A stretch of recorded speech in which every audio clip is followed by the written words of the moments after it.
Tattoo එකක් ගහමුද? ටැටූස් නැත්තම් පච්ච කියලා කියන්නේ අද ඊයේ ඉඳලා ආපු එකක් නෙමෙයි. මේක අවුරුදු 10 ගානක ඉඳලා මිනිස්සු උදාහරණයක් විදිහට කියනවා නම් ඔය මමීස් කියලා අපි කියන්නේ ඔය ඊජිප්තුවෙන් එහෙම පිරමීඩ වලින් ආරම හම්බෙන මමි කියලා කියන්නේ. එහෙම මමීස් වල පවා ටැටූ සම්බෙලා තියෙනවා. ඉතින් සාමාන්‍යයෙන් දැනට අවුරුදු 25කට 30කට කලින් වගේ නම් ටැටූ එකක් ගහන්න නිකන් අර පාරේ ඉන්න නිකන් හන්දි වල ඉන්න දාමරිකයෝ වගේනේ නේද? අර අම්මා බුදු වේවා එහෙම කියලා ගන්නවනේ. ඊට පස්සේ මරුවා සමග වාසය. ඔහොම කියලා ටැටූස් ගන්නව නේද? නමුත් දැන් මේ තරුණයෝ කෙල්ලෝ කොල්ලෝ අතර ගොඩක් ජනප්‍රියයි මේ ටැටූස්. නිකන් අර ඕනේ තැන් වලත් ගන්නවා, ඕනේ නැති තැන් වලත් ගන්නවා ටැටූස්. අතර වටේ ගන්නවා ටැටූස්. එහෙනම් මේ වීඩියෝ එකේ කතා කරන්න යන්නේ ටැටූ එකක් ගැන නේ. ඉතර ගහන එකේ දැනගෙන ගහන්න එපායි. සහ ටැටූ එකේ මොකක් හරි අහිතකර බලපෑමක් නේ. ටැටූ එකක බයොලොජි එක සහ ඒකේ මොකක් හරි අහිතකර බලපෑමක් තියෙනවද අපේ ශරීරයට කියන එක තමයි මේ වීඩියෝ එකෙන් අපි කතා කරන්න බලාපොරොත්තු වෙන්නේ. හරි. එහෙනම් අනිවාර්යෙන්ම ඔයා මේ channel එක subscribe කරලා නැත්නම් subscribe කරන්න සහ පුළුවන් තරම් යාළුවොත් share කරලා යාළුවන්ට share කරලා එකතු කරගෙන කට්ටියව අපි මේ දැනුම ඉදිරියටත් ඕගොල්ලන්ට මේ විදිහට ලැබෙන්න සලස්වනවා මේ channel එකේ. හරි. අපි එන කතාවට යමු. ටැටූ එකක් ගහන්නේ අපේ හැමේනේ. ඒ නිසා අපි මුලින්ම හැම ගැන පොඩ්ඩක් බලමු. අපේ හැම ස්තර දෙකකින් සමන්විතයි. හරි. හැමේ තියෙනවා ස්තර දෙකක්. පේනවා ඇති මම පොඩි රූපයක් කරලා තියෙනවා. ඒතර මේ ස්තර දෙක අපි හඳුන්වනවා එකක් මේ උඩ තියෙන ලේයර් එක. මෙන්න මේ ලේයර් එක අපි කියනවා අපිචර්මය කියලා. මොකද්ද කියන්නේ? අපිචර්මය.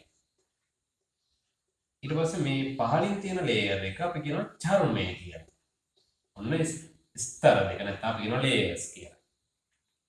මේ අපිචර්මය ගත්තාම බොහෝම තුනී ස්තරයක්. කියන්නේ සෛල ස්තර ගණනාවකින් වගේ සමන්විත ගොඩක් තුනී ස්තරයක් අපිචර්මය. ඒකේ විශේෂත්වය තමයි සෛල නිරන්තරයෙන් හැදි මේ පහළින් ඉඳලා අලුතින් සෛල හැදෙනවා. හැදි ගැලවි යනවා. හරි අපිචර්මය නිරන්තරයෙන් ගැලවෙන සුළුයි. හරි ගැලවිලා යනවා. චර්මය එහෙම නෙමෙයි.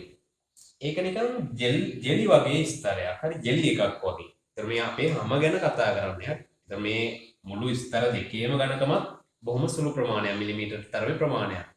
එතකොට මේක හිතන්නකො අපිචර්මය ඉතාම තුනී. එතකොට චර්මයත් ඒ වගේම මිලිමීටර් ගානක ගණකමින් යුක්ත ස්තරයක්. ඒක නිකන් ජෙලි වගේ ස්වභාවයක් තියෙන. හරි. ටිකක් ඇදෙන සුළු ඒ වගේ ගතියක් තියෙන්නේ. ඒතර මේකේ තමයි රුධිර වාහිනී ඊට පස්සේ ස්නායු ඊළඟ අපිට දැනෙන දේවල් ප්‍රතිග්‍රාහක කියලා අපි බයොලොජි වල දේවල් කතා කරනවා. ඒ ඔක්කොම මේ චර්මයේ තමයි තියෙන්නේ. එහෙනම් දැන් ඔයගොල්ලන්ට අදහසක් ඇති අපිචර්මය මම කිව්වා නිරන්තරයෙන් ගැලවෙන සුළුයි කියලා.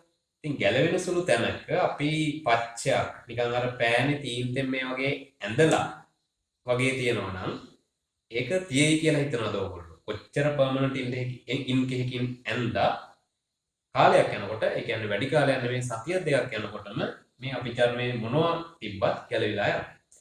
හැබැයි පච්ච එහෙම නෙමෙයිනේ. දිගු කාලීනව තියෙනවා. දැන් ඔය මේ අහලා ඇති මෘත ශරීර හඳුනා නොගත් මල සිරුරු අඳුර ගන්නත් අධිකරණ වෛද්‍ය විද්‍යාවේ පච්ච නැත්නම් ටැටූ සලකුණක් භාවිතා කරනවා. දැක්කනේ? එතකොට ඒ කියන්නේ මැරිලත් ටැටූ එක මැකෙන්නේ නැහනේ. එතකොට ඒ තරම් දිගු කාලීනව තියෙනවා. එහෙනම් මොකද්ද රහස? මෙන්න මේකයි කරන්නේ. හරි. දැන් අපිචර්මයේ තිබුණොත්නේ ගැලවිලා යන්නේ. ඒ හින්දා ටැටූස් ගහන අය ඒකට විශේෂ උපකරණයක් පාවිච්චි කරනවා. ඒ මැෂින් එකෙන් කරන්නේ අපේ මේ හැම විදගෙන අපි චර්මයේ විදලා චර්මයට ඉන්ක් එක මෙන්න මේ විදිහට ඇතුල් කරනවා. දැන් මේ ඇඳලා තියෙන රූපය ඔයගොල්ලන්ට පේනවනම් අර මේ තමයි මේ මැෂින් එකේ තුඩ කියලා හිතන්නකෝ. මේ කළු පාට තිත් ටිකක් තියලා තියෙන අර ඉන්ක්. හරි ටැටූ ඉන්ක් එක. එතකොට අපි චර්මයේ විදගෙන හරි චර්මයටත් හරි චර්මයේ දක්වා විදලා තමයි මේ මැෂින් එකෙන් ඉන්ක් එක ඇතුල් කරන්නේ. එහෙම ඇතුල් කරන ඉන්ක් එක චර්මය ගැලවිලා යන්නේ. ඉතින් ඒ නිසා දිගුකාලීනව තියෙනවා. ඒ නිසා ටැටූ එකක් නැත්නම් පච්ච සලකුණක් දිගුකාලීනව තියෙන ඔය සංසිද්ධිය එක්ක. දැන් මෙහෙම දෙයක් කරනවා. හරි අපූර්ව සිද්ධියක් මෙතෙන් දෙනවා. දැන් හිතන්නකෝ අපේ දේහයට මේ වගේ අර ඉන්ක් එකක් කියන්නේ ඉතින් ආගන්තුක දෙයක් නේ. දේහය තුළ ඉපදෙන දෙයක් නෙමෙයි. එහෙම ආපු ගමන් ඔතනදී සෙට් එකක් ඉන්නවා අපේ ආරක්ෂක හමුදාව අපේ ශරීරයේ හරි. ඒගොල්ලෝ බලන් ඉන්නේ මොනවා හරි අපේ දේහයට ආගන්තුක දෙයක් ආවද අන්න ඒගොල්ලෝ ඇලර්ට් එකේ ඉඳගෙන ඒක විනාශ කරන්න ක්‍රියා කරනවා. එහෙම ඉන්න හමුදාව තමයි සුදු රුධිරාණු කියලා කියන්නේ. අපේ රුධිර සෛල වර්ගයක් හරි සුදු රුධිරාණු.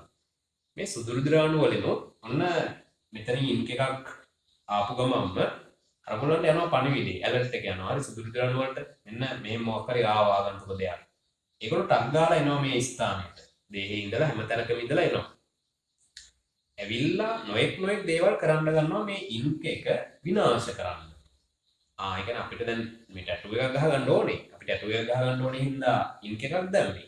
ඉතින් දේහේ එක දන්නේ දේහය හිතන්නේ මේක ආගන්තුක දෙයක් කියලා හිතාගෙන මෙතෙන්ට ඇවිල්ලා මේක විනාශ කරන්න ඒගොල්ලෝ try කරනවා. හරි.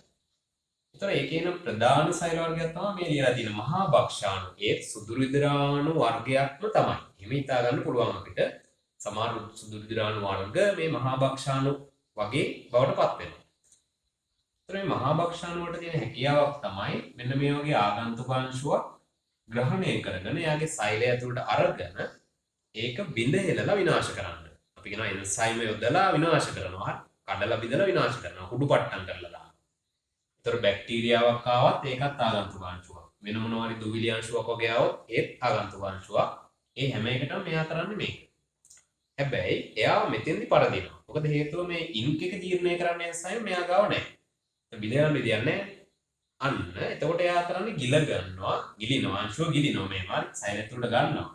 ගත්තට බිඳහෙලන්න බෑ හැමෝම තියාගන්න. ඒකක්. තව එකක් තමයි සමහර මේ තීන්තාංශු ගොඩක් විශාලයි. මේ මහා භක්ෂාණු වලට ගිලිනවා තියා හිතන්නවත් බෑ. හිතන්නෝ දැන් මම සහ ඔයා ඉන්න ගොඩනැගිල්ල නැත්නම් ඔයා ගෙදර කියලා හිතන්නකෝ. ඔයයි ඔයා ගෙදරයි. ඒතර ඔයාට පුළුවන් ද ගෙදර ගිලින්න? බෑනේ. අන්න ඒ වගේ වෙනවා. මෙන්න මේ සෛලයයි සමහර කරාට මේ තීන්තාංශුවයි අතර ප්‍රමාණය අපි සංසන්දනය කරොත් අර වගේ සිද්ධියක් තමයි වෙන්නේ. හරි ඔයයි ගෙදරයි වගේ. ඒතර ලොකු අංශුවක්නේ තීන්තාංශුව. ඒතකොට ගිලින්න බෑ. ඒතකොට කරන්නේ මෙන්න මේ වගේ සිද්ධියක්. මේ තියෙන්නේ මේ නිල් පාටින් මම ඉදලා තියෙන මහා භක්ෂාණු. ඊට පස්සේ තව සෛල වර්ග එනවා විශේෂයෙන් ඔය තන්තු හදන සෛල. ඒක අපි තන්තු සෛල කියලා නම් කරමුකෝ. ඒතර ඒ වගේ අර විවිධ සෛල මගින් අර තීන්තාංශුව වට කර ගන්නවා. ඉන්න තැනම වට කර ගන්නවා. කොහෙවත් ගෙනියන්න විදිහක් නැහැ. ලොකුයි අංශුව. ඉන්න කරන්නේ ඉන්න තැනම වට කර ගන්නවා. එහා මෙහා යන්න නොදී. එතකොට අර තීන්තාංශු ගිලපු මහා භක්ෂාණු ටිකක් දැන් මෙතන ඉන්නවා. ගිලලා ඉතින් යාළුවා වෙන කරන්න දෙයක් නැහැ. ගිලගත්තු මොඩගම කියලා ඔතන ඉන්නවා. ඊට වඩා ලොකු තීන්තාංශු වට කර ගන්නවනේ මහා භක්ෂාණු සහ වෙනත් සෛල. ඒ තීන්තාංශු ටිකත් ඉතින් මෙතනම තියෙනවා. ඒ විදිහට දිගු කාලීනව අර තීන්තාංශ ටික ඔයා දාපු තැනම ඒ විදිහට තියෙනවා. ඒ නිසා පච්චය ඔන්න ඔය විදිහට ස්ථාවර නැත්නම් පර්මනන්ට් තත්ත්වයටපත් වෙනවා. ස්ථිර තත්ත්වයටපත් වෙනවා. හැබැයි මෙහෙමයි ඉතින්. අවුරුදු ගාණක් වගේ යනකොට මේක පොඩ්ඩක් ෆේඩ් වෙන්න. ඒ කියන්නේ අර පාට එහෙම ටිකක් අඩු වෙන්න පුළුවන්. එහෙම වෙනවා. අනිවාර්යෙන් වෙනවා. ඒත් ගොඩක් වෙලාවට ඔය ඉර එළිය. ඒක ඒ වගේ සාධක විවිධ සාධක හේතු වෙන්න පුළුවන්. එක සාධකයක් තමයි හිරු එළිය. ගොඩක් හිරු එළිය වදින තැනක වගේ නම් ඔයා ටැටු එක ගහලා තියෙන්නේ. ඒතර හිරු එළියෙන් මේ ලොකු අංශුවෙම තියෙනවා බිඳ හෙලනවා. ඒතර කුඩා අංශු වලට කැඩෙනවනේ. එතකොට ආය අර මහා භක්ෂාණු සමහරක් වෙලාවට ඒවා මේ ගිල ගන්නවා. ඒ වගේ දේවල් කරලා අර ටැටු එකේ අර තද ගතිය නේද පාට නිකන් අඩු වෙනවා. ඉතින් ඒ හින්දා දන්නේ නැහැ වෙලාවට දැන් සමහර ටැටූස් ගන්න නිකන් අර හිරු එළිය ජීවිතේටවත් වදින්න නැති තැන් වල නේ. දැනට දැකලා එහෙම තියෙනව නේද? හරි. ඉතින් කොහොම හරි ටැටූ එකක් ගහන එකේ බලපෑම් තියෙනවා. ඊළඟට අපි මේ මාතෘකාවට එමු කොහේද කවුරු හරි දැන් ඔයගොල්ලෝ කුතුහලයෙන් බලන් ඇති මේ ටැටූස් වලින් නේ ඔය ටැටූ එකක් ගහලා තියෙනවා නම් නැත්තම් ගහන්න ඉන්නවා නම් අනිවාර්යෙන් බලනවා ඉතින් දැන් මේකේ මොකක් හරි බලපෑම් වෙන්න පුළුවන් මොනවද කියලා අපේ දෙයකට නේද අපේ ඇඟට අපි ආදරේනේ. එහෙනම් බලපෑම් කීපයක් වෙන්න පුළුවන්. ඒ තුනක් තමයි මම ලියලා තියෙන්නේ. එකක් ඉන්ෆෙක්ෂන්ස්. ඒ කියන්නේ අනිවාර්යයෙන්ම ඉතින් පොඩි ආසාදන තත්ත්වෙ එන්න පුළුවන්. ඒ කියන්නේ බිබිලි දැමීම, අර රතු වෙන එක, ඊට පස්සේ පළු දැමීම වගේ ඉන්ෆෙක්ෂන්ස්. ඒවට අපි කියනවා ආසාදන තත්ත්ව කියලා. ඒවා බොහොම එතර ගණන් ගන්න දේවල් නෙමෙයි සුළු දේවල්. පොඩි ප්‍රතිකාරයකින් ඒක අපිට අයින් කරගන්න පුළුවන්. රියැක්ෂන්ස් ඒ කියන්නේ ඇලර්ජික් අන්න ඒ වගේ කියන්නේ මේ ඉන්ක් එක ආගන්තුක දෙයක් නේ අපේ දේහයට.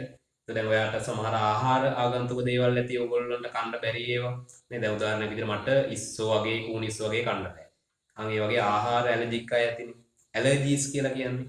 අන්න ඒ වගේ ඇලර්ජික් රියැක්ෂන්ස් එන්න පුළුවන්. ඒ ගැන ටිකක් විමසිලිමත් වෙන්න ඕනේ. මොකද ඇලර්ජික් රියැක්ෂන් සමහර ඒවා අවුලක් නැහැ. සමහර ඒවා ටිකක් දරුණුවට එන්න පුළුවන්. ඇලර්ජික් රියැක්ෂන්ස් තියෙනවා. ඒ නිසා ඒවටත් ප්‍රතිකාර තියෙනවා. ඊට පස්සේ මේ සිවියර් කියලා මම ලියලා තියෙන්නේ බොහෝම කලාතුරකින් මේ ටැටූ එකකින් කැන්සර් එකක් එන්න පුළුවන්. ඒ කියන්නේ ගොඩක් වෙලාවට ස්කින් කැන්සර්ස් කියලා අපි කියනවා හැමේ පිළිකා. ඔය වගේ තත්ත්ව එන්න බොහොම සුළු ඉඩකඩක් තියෙනවා. හැබැයි ඉතින් ඔයා ලොකුවට බය වෙන්න දෙයක් නැහැ. ප්‍රධාන වශයෙන්ම කරන්න ඕනේ දේ තමයි ප්‍රමිතියක් ඇති තැනකින් ටැටූ එකක් ගහගන්න. ඒ කියන්නේ දැන් ටැටූ එක කියන්නේ අපිට ආගන්තුක දෙයක්. අපේ හැම සිදුරු කරලා ආගන්තුක තීන්ත වර්ගයක් අපේ දේහය තුළට ඇතුල් කිරීමක්නේ. ඒතර මේක හරියට නිකන් ඔපරේෂන් එකක් වගේ නේ පොඩියට කරන ඔපරේෂන් එකක් වගේ ඇත්තම කතාව.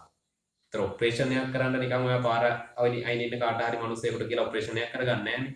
අන් ඒ වගේ තමයි ටැටූ එකක් නිර්මාණය කරගන්නවා නම් ඒකටත් ඒ ප්‍රමිතියක් තියෙන ආයතනයකින් එහෙම කෙනෙකුගෙන් ඒ නිසි විධිමත් ක්‍රමවේදයන්ට අනුව මේ උපකරණ හැමතිස්සෙම ඒ අර ඒඩ්ස් හැදෙනකොට වගේ අර ඒඩ්ස් හැදෙන ඒවාට වගේ එහෙම බලපෑමකුත් වෙන්න පුළුවන් නේ. ඒවා නිරන්තරයෙන් ඒ කටු අයින් කරන්න ඕනේ, ඒවා විෂ බීජ හරණය කරන්න ඕනේ. ඒ වගේ සෞඛ්‍ය ක්‍රමවේදයන්ට අනුව ටැටූ එකක් ගැහුවොත් ඇත්තටම බය වෙන්න දෙයක් නැහැ. ප්‍රශ්නයක් නැහැ. හොඳයි. එහෙනම් මම හිතනවා මේකෙනුත් ඔයගොල්ලෝ මේ වීඩියෝ එකෙනුත් ගොඩක් දේවල් දැනගන්න ඇති. හරි. ටැටූ එකක් ගැන නොදැනගන්න හිටපු දේවල් දැනගන්න ඇති. තවත් දැනගන්න ඕන දේවල් තියෙනවා නම් කමෙන්ට් කරන්න.